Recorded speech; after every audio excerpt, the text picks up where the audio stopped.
You didn't get passed over because you weren't good enough. You got passed over because you were too useful. There's a difference. And that difference is costing you years of your life. Right now, somewhere in your office, someone is putting their name on work you finished. Someone is walking into a meeting with your ideas in their mouth. And when the promotion conversation happens, your name doesn't come up. Theirs does. And the worst part? You saw it coming. You just didn't know how to stop it. This video is going to show you exactly why being nice at work isn't a virtue. It's a vulnerability. A signal you're broadcasting every single day that tells everyone around you, I can be used. I won't fight back. Take what you need. And they do. The guy who always says yes. The one who stays late without being asked. The one who fixes the report, covers the gap, smooths the tension. Everyone loves that guy. Everyone needs that guy. Nobody promotes that guy. Because you don't promote a tool. You use a tool. And right now, without realizing it, you've been training the people around you to see you exactly that way. Here's what they don't teach you growing up. Niceness isn't neutral. It sends a message. And the message isn't I'm a good person. The message is I have no cost. When you help without hesitation, you tell people your time is free. When you absorb extra work without complaint, you tell people your limits don't exist. When you smile and nod while someone takes credit for your effort, you tell people that's acceptable. That you've accepted it. People don't consciously decide to exploit you. That's what makes this so dangerous. It happens through conditioning. Small moments. Tiny tests. The first time a colleague slid a half-finished report onto your desk, it was a test. Not a deliberate one. But a test. And you passed it for them. You took the work. You finished it. You smiled. And their brain logged it. This is how this works with him. No resistance.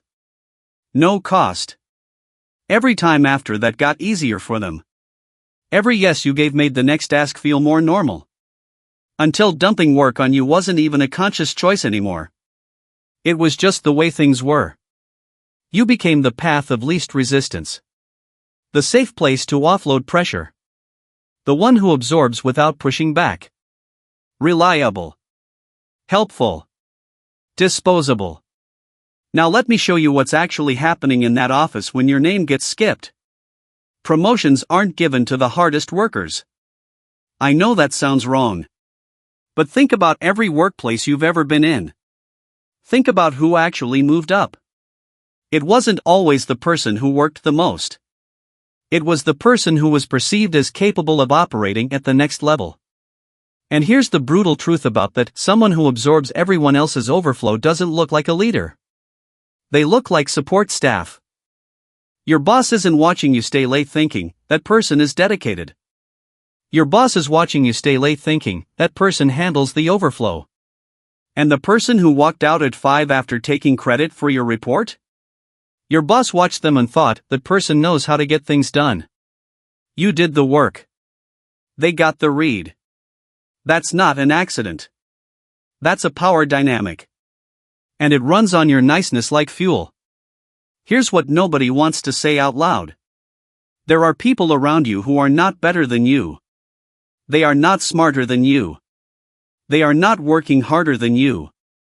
But they understand something you don't yet. They understand that in a workplace, perception is currency. Control over your own narrative is power. And giving your effort away freely, without ownership, without visibility, bleeds that power out of you silently, every single day. You've been bleeding for 2 years. The promotion you've been waiting for? It's not coming through the path you're on. Not because you don't deserve it. But because the system you've allowed to form around you is designed, through your own behavior, to keep you exactly where you are. Useful. Available. Overlooked. So what do? You don't become mean. That's not the move. Mean people get managed out. Aggressive people get labeled. That's not power. That's noise. What you become is costly. costly to ignore, costly to take advantage of, costly to dismiss. There's a shift that happens when someone realizes you have limits. When you stop absorbing without response.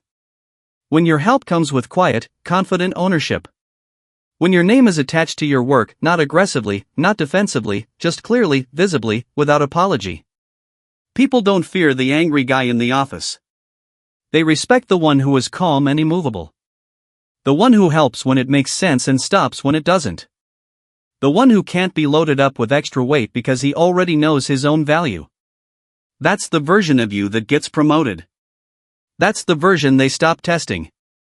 But first, you have to understand how deep this pattern goes. Because what's happening at work isn't just about work. It's about a behavior you've been running your entire life. A program installed so early you think it's just who you are. It isn't who you are. It's what you were trained to do. And in the next part, we're going to pull that apart completely. You think back to the first time you learned that being nice kept you safe. You were young. Maybe there was conflict at home. Maybe the loud kid at school got punished and you watched. Maybe you learned that if you stayed agreeable, stayed helpful, stayed small, nothing bad happened. No confrontation. No rejection. No pain. So your brain made a deal. It said, if I make myself useful, if I don't cause friction, if I give people what they need, I stay protected. I stay liked. I stay safe. That deal made sense then. You were a child. You had no other tools. The problem is you're still running that deal. In a boardroom. In a team meeting. At your own desk at 7 p.m. finishing someone else's report. The child's survival strategy is now an adult man's cage. And you don't even see the bars because they feel like personality traits. You call it being considerate. Being a team player. Being professional. But watch what those traits actually produce. You say yes when you mean no, and feel anxious if you don't. You take on extra work and then quietly resent the person you took it from. You watch someone else get credit and feel a slow burn you never say out loud. You replay conversations at night wondering why you didn't speak up. You feel simultaneously indispensable and invisible. That is not kindness. That is a wound that learned to perform as a virtue. Psychologists call the behavior pattern that comes from this fawning. It's a stress response. Same family as fight, flight, freeze, except instead of attacking or running or going still, you appease. You smooth. You give. You accommodate. Because somewhere deep in your nervous system, conflict still feels like danger. Disagreement still feels like abandonment. Saying no still feels like a threat to your survival. So you keep paying the tax. Every day. To everyone. And here's the part that makes this particularly dark. The people around you don't know they're benefiting from your wound. Your colleague who drops work on your desk isn't thinking, I'm going to exploit his childhood conditioning today. They're just following the path you've made easy. You removed all friction. You made taking from you comfortable. You essentially built the system that drains you and then you show up every morning and run it yourself. This is important because it means you can't be angry at them. Not really. Anger directed outward here is just misdirection. The actual work is internal. The rewiring happens in you. But before you can rewire it, you have to see exactly how it plays out in real time. Here's the office scenario in slow motion. It's Thursday afternoon. Your colleague Marcus comes to your desk. He's got that look, slightly stressed, slightly sheepish, phone in hand.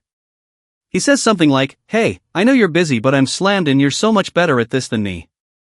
Two things just happened that you probably missed. First, he led with a compliment. That wasn't accidental. Flattery before a request is a pressure mechanism. It makes saying no feel like you're contradicting the compliment. Like you're saying, actually no, I'm not that good, I won't help. Your ego and your agreeableness both got activated at the same time.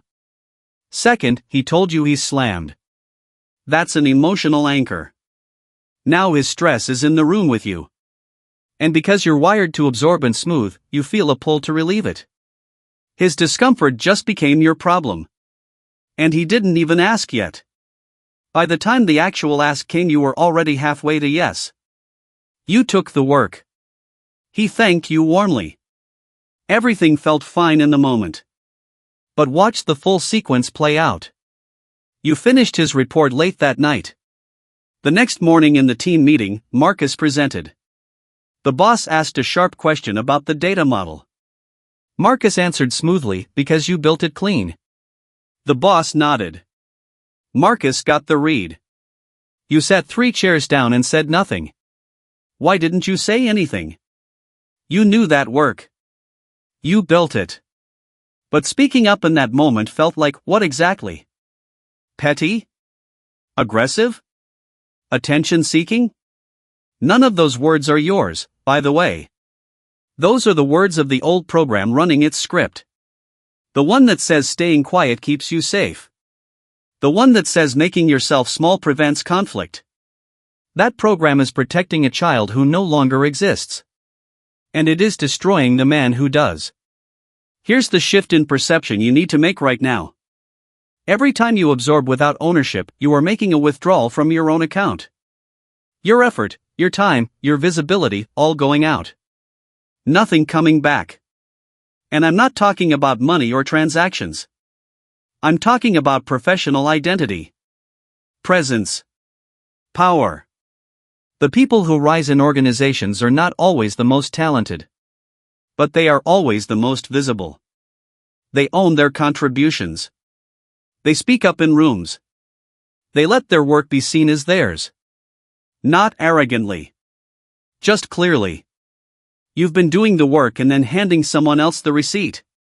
The next time Marcus, or anyone like him, comes to your desk with that look, something different needs to happen. Not aggression. Not coldness. Something quieter and far more powerful than either of those. We're going to get into exactly what that looks like. The specific language. The posture. The moment where you stop being the path of least resistance and become someone people have to think twice about approaching the wrong way. Because that moment changes everything. Not just at work. In every room you walk into. And it starts with understanding one principle that most men are never taught. Nobody teaches men this principle directly. But the men who have power, real, quiet, lasting power, all operate from it without exception. Your value is determined by how replaceable you make yourself feel. Read that again slowly. Because it runs opposite to everything you were taught. You were told to work hard. Be dependable. Show up. Make yourself useful. And all of that is true, but only half the equation. The half nobody gave you is this: if your usefulness has no cost, it has no value. Not to them. Not in the room that matters. Water is everywhere. Nobody fights over water until it's scarce. You've been making yourself tap water. Available. Free. Unlimited. And then wondering why nobody treats you like something rare. This isn't cynical. This is just how human psychology works at its most basic level. We assign value based on scarcity and resistance. Not consciously. Automatically. The moment something pushes back, we pay attention. The moment something has a limit, we respect it. The moment access isn't guaranteed, we start to think about what losing it would cost us. You've been giving guaranteed access. Zero resistance. No limit. And the machine around you has calibrated perfectly to that. So let's talk about what actually changes the dynamic. Not a confrontation. Not a resignation letter. Not a sudden personality transplant where you become the cold guy in the corner. None of that works. What works is something subtler and far more psychologically precise. It's called the controlled withdrawal. Here's what it looks like in practice. Marcus comes to your desk Thursday afternoon. Same look. Same flattery. Same stress in his voice. But this time you don't move toward yes. You pause. Not dramatically, just a beat. A real one. You look at your screen, then back at him, and you say something like, "I've got a hard stop on my own deadline today." What does your timeline look like? That's it. That's the whole move in its first form. But watch what just happened inside that sentence. You didn't say no. You didn't create conflict. But you introduced something that was never in the room before. Your time has a limit. Your availability is not automatic. There is now a variable in the equation where before there was a constant. And his brain, which had already run the old script a dozen times and found it frictionless, just hit something it didn't expect. Resistance. Quiet, calm, professional resistance. Watch what he does next. He'll either reveal how urgent this actually is, which gives you real information, or he'll suddenly discover he can handle more of it himself than he initially let on. Either way, you just learn something. Either way, you retain something. Either way, you did not absorb on command. Do this consistently and something starts to shift in how people approach you. Not overnight. But within weeks you'll notice it. The requests get smaller. The flattery gets more genuine. The timeline conversations happen before the dump, not after. Because people have recalibrated their mental model of you. You are no longer the frictionless option. You are someone whose involvement requires a real ask. That is a form of power. Simple. Quiet. Profound. But the withdrawal is only the first layer. The second layer is visibility. And this one is where most nice guys leave the most on the table. Let's go back to that team meeting. The one where Marcus presented the work you built. You sat 3 chairs down and stayed quiet. Here's what you should understand about that moment. Silence in a room full of people who are performing competence is not modesty. It is invisibility. And invisibility at work isn't humility, it's professional self-erasure. There is a version of speaking up that isn't petty or aggressive. It doesn't sound like "actually I built that." It sounds like contribution. When the boss asks a sharp follow-up question and Marcus hesitates for half a second, that's your window.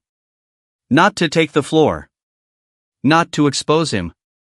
Just to add naturally, calmly, with complete ownership, the model behind that pulls from the Q3 variance data. I can walk through the logic if it's useful. One sentence. Your name is now in the room attached to that work. Not through accusation. Through presence. This is what people who move up do constantly. They make their thinking visible. They speak in rooms. They attach their name to their work not through ego but through simple, consistent presence. They understand that a meeting isn't just a meeting, it's a perception event. And every perception event is an opportunity to either exist in people's minds or disappear from them. You've been disappearing. Voluntarily. Repeatedly. Because speaking up still triggers that old program: danger, conflict, rejection. But here's what that program doesn't know and what you now do. The risk of speaking is small. The cost of staying silent is enormous. 2 years of promotion's enormous. Now here's where this gets deeper. Because the controlled withdrawal and the visibility moves, those change your external dynamic. But there's something internal that has to shift first or none of it sticks. You have to change your fundamental definition of what a good man is. Right now, buried somewhere in your operating system, is a belief that your worth is tied to your usefulness to others. That being needed is the same as being valued. That making people comfortable around you is the same as being respected by them. It isn't. And until you feel that distinction in your bones, not just understand it intellectually, the old behavior will keep pulling you back. Especially under pressure. Especially when someone looks stressed. Especially when the flattery comes first. What we're building in you is a different foundation entirely. One where your worth is internal. Fixed. Not earned through service or approval. Not contingent on what you produce for someone else this week. That foundation is what everything else stands on. And in the next part, we get into how to build it. And what it looks like when you finally stop being the guy people use and become the one they can't afford to lose. There's a version of you that people don't take for granted. Not because he's meaner. Not because he's colder. But because he knows something the current version of you doesn't fully believe yet. He knows that he is not improved by other people's approval. He doesn't get bigger when someone needs him. He doesn't shrink when someone is disappointed. He is the same size in every room. That quality, that internal consistency, is what people actually respond to when they describe someone as commanding. When they say things like, "There's just something about him." They can't name it because it's not a behavior.